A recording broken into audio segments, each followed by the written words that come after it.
इस कहानी की शुरुआत 1528 में होती है, जब मुगल शासक बाबर के सेनापति मीर बाकी ने अयोध्या में राम मंदिर को तोड़कर उसके स्थान पर एक मस्जिद बनवाई, जिसे बाबरी मस्जिद कहा गया।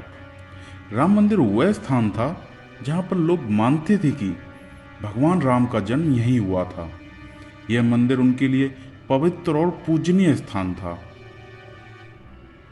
लेकिन मीर बाकी के सैनिकों ने इस मंदिर को तोड़ते समय हिंदुओं की क्रूरतापूर्वक हत्या की। कुछ स्रोतों के अनुसार 17,000 हिंदुओं की हत्या हुई। मीर बाकी के सैनिकों ने हिंदुओं को नंगा करके, उनके बाल नोचते हुए, उनके सिर काटकर, उनके अंग अंग को चीरकर उन्हें जिंदा जला दिया।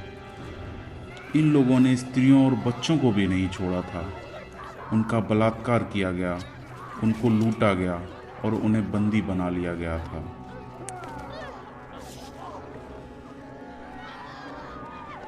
मीर बाकी के सैनिकों ने लोगों के बीच डर फैलाने के लिए मस्जिद के प्रांगण में हिंदुओं के सिरों के ढेर लगा दिए।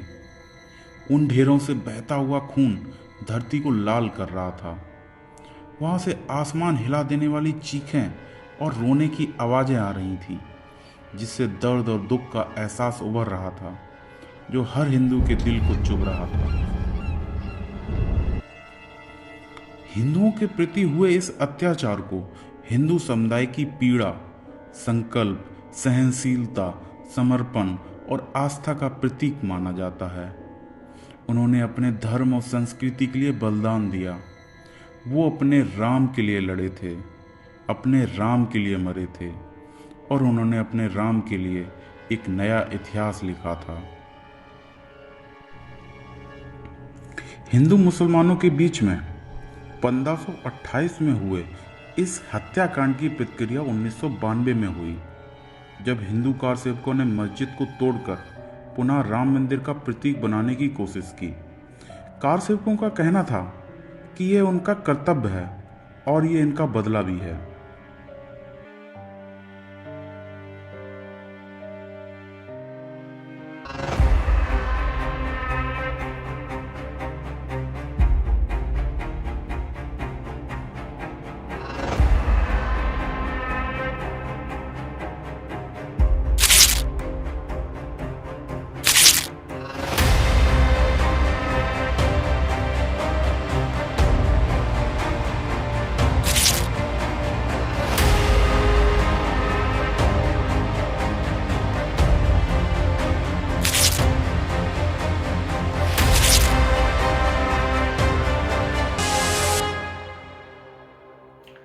त्रेता युग में भगवान राम का वनवास 14 साल का था, लेकिन कलयुग में हमने उनका वनवास 500 साल से ज्यादा का बना दिया।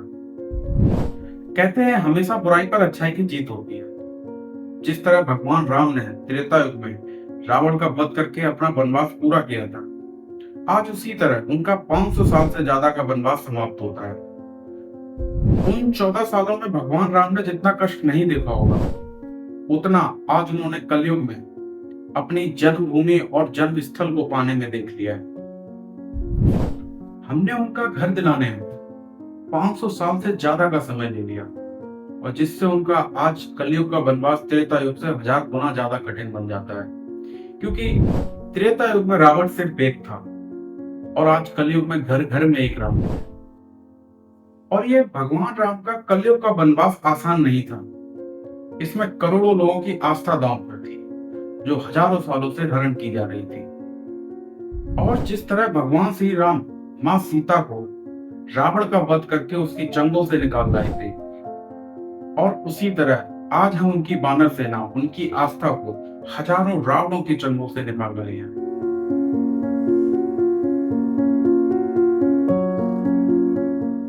राम मंदिर इशू को सॉल्व करने में लाखों लोगों का योगदान उसी तरह था, जिस तरह रामायण में वानर सेना ने भगवान राम का साथ दिया था। उन लोगों ने इस विवाद को समाप्त करने के लिए बहुत प्रयत्न किए थे, जिन्होंने अपनी पूरी लाइफ राम मंदिर बनाने को डेडिकेट कर दी। और उनके इतने प्रयत्नों से आज राम मंदिर का बनना पॉसिबल हो पाया है। और उनके इतने कठिन प्रयासों से आज भगवान राम का वनवास, जो 500 साल से ज्यादा का था, आज समाप्त होता है। तो आइए जानते हैं भगवान राम की इस कलयुग के वनवास की वानर सेना के कुछ अहम किरदार। साल था 1950 का, जब महंत परमहंस रामचंद्र दास ने राम चबूतरे पर छत्र बनाने की अनुमति मांगने के लिए फैजाबाद डिस्ट्रिक्ट हाई कोर्ट में याचिका दाखिल की। राम चबूतरा वह स्थान था जहां पर हिंदू लोग मानते थे कि राम का जन्म यही हुआ था, लेकिन उनका यह प्रयास असफल रहा क्योंकि हाई कोर्ट ने उन्हें अनुमति नहीं दी। इसके बाद 1961 में सुन्नी सेंट्रल वक्फ बोर्ड ने बाबरी मस्जिद की मालिकियत और उसके आसपास का इलाका कब्रिस्तान होने का दावा करके केस चलाया। उनका प्रतिनिधि हासिम अंसारी था, जो 1949 में भी हिंदू समुदाय के खिलाफ केस किया था। जब भगवान राम सीता की मूर्तियां मंदिर में पाई गई थी, हिंदू कार्यकर्ताओं का दावा था कि ये मूर्तियां वहां पर अवतरित हुई थी। इस तरह से दोनों पक्षों के बीच तनाव पैदा हो गया, जो 1990 और 1980 के दशक में और बढ़ा। इस दौरान विश्व हिंदू परिषद और भारतीय जनता पार्टी ने राम मंदिर निर्माण आंदोलन शुरू कर दिया था, जिसमें उन्होंने साधु संतों को जुटा लिया और आंदोलन शुरू कर दिया। उनके नेता थे अशोक सिंघल, एल के अडवाणी, कल्याण सिंह और मुरली मनोहर जैसे अन्य नेता। इन नेताओं का साथ कार्ल सेवकों ने भी दिया था। उन्होंने 1989 में अयोध्या में पहली बार कार सेवा की थी, जिसमें उन्होंने विवादित स्थल पर शिला पूजन और शिला दान भी किया था। उन्होंने कहा था कि यह शिला राम मंदिर के लिए भेजी गई है और इसके लिए वहां पर जगह बनानी है। उन्होंने 1990 में एल के अडवाणी की सोमनाथ से अयोध्या तक रथ यात्रा का समर्थन भी किया था, जो राम मंदिर निर्माण का जोश बढ़ाया था। उनका यह अभियान देश भर में हिंदू मुस्लिम दंगा फसाद का कारण भी बना था। कार सेवकों ने 1992 में बाबरी मस्जिद को तोड़ने में महत्वपूर्ण योगदान दिया था। उन्होंने 6 दिसंबर 1992 को अयोध्या में हजारों की संख्या में इकट्ठे होकर मस्जिद पर हमला कर दिया और उसे ध्वस्त कर दिया। उन्होंने कहा था कि एक ऐतिहासिक दिन है, जो भारत को पुनः हिंदू राष्ट्र बनाने का आरंभ है। इस घटना ने देश को हिला दिया और इसके बाद से ही विवाद को कोर्ट में ले जाया गया। कोर्ट ने 2003 में एएसआई को आदेश दिया कि विवादित स्थल पर खुदाई करे और प्राकृतिक साक्ष्यों को खोजे। एएसआई के रीजनल डायरेक्टर के मोहम्मद ने इस कार्य का नेतृत्व किया और उन्होंने बताया कि वहां पर एक ऐतिहासिक विशाल इमारत का अवशेष मिला है, जो एक मंदिर होने की संभावना है। उन्होंने ये भी बताया कि बाबरी मस्जिद के नीचे कोई अन्य मस्जिद का अवशेष नहीं मिला, जो इस बात का संकेत देता है कि मस्जिद को किसी अन्य इमारत के ऊपर ही बनाया गया था। इसके बाद सुप्रीम कोर्ट ने इस विवाद पर सुनवाई शुरू कर दी और दोनों पक्षों के वकील से तर्क वितर्क किया। हिंदू पक्ष के प्रतिनिधि थे के प्रसारण, जो कि बहुत ही प्रतिष्ठाशाली और अनुभवी वकील हैं। उन्होंने कहा था कि अयोध्या की विवादित स्थल पर राम जन्मभूमि स्वयंभू देवता है और इसके लिए मूर्ति की आवश्यकता नहीं है। उन्होंने हिंदू धर्म के शास्त्रों को ज्ञान भी अपने तर्कों में शामिल किया था।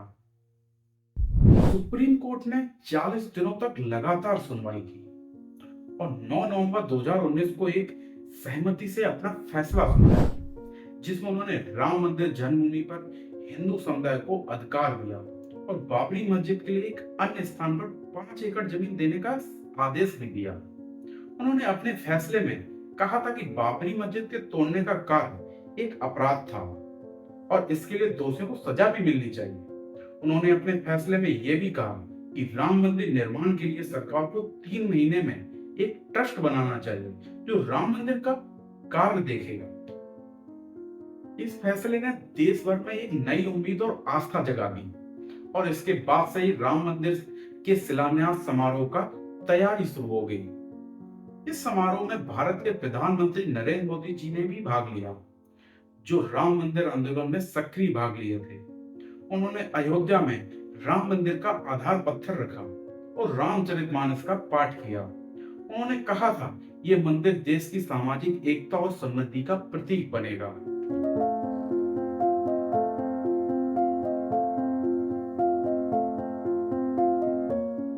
चलिए तो सबसे बड़ी खबर इस वक्त की आपको एक बार हिंदू फिर बता दें, मुसलमानों के अयोध्या बीच में में बनेगा राम मंदिर। 15 सुप्रीम कोर्ट ने राम मंदिर बनाने के लिए एक ट्रस्ट निर्माण की भूमिका केंद्र सरकार को दी है।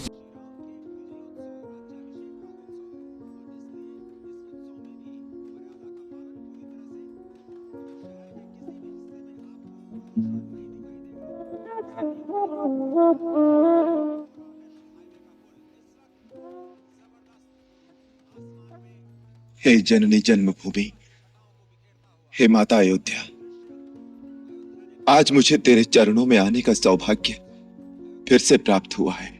जनवरी 2024 को अयोध्या में गगनचुंबी राम मंदिर वहां पर आपको तैयार मिले।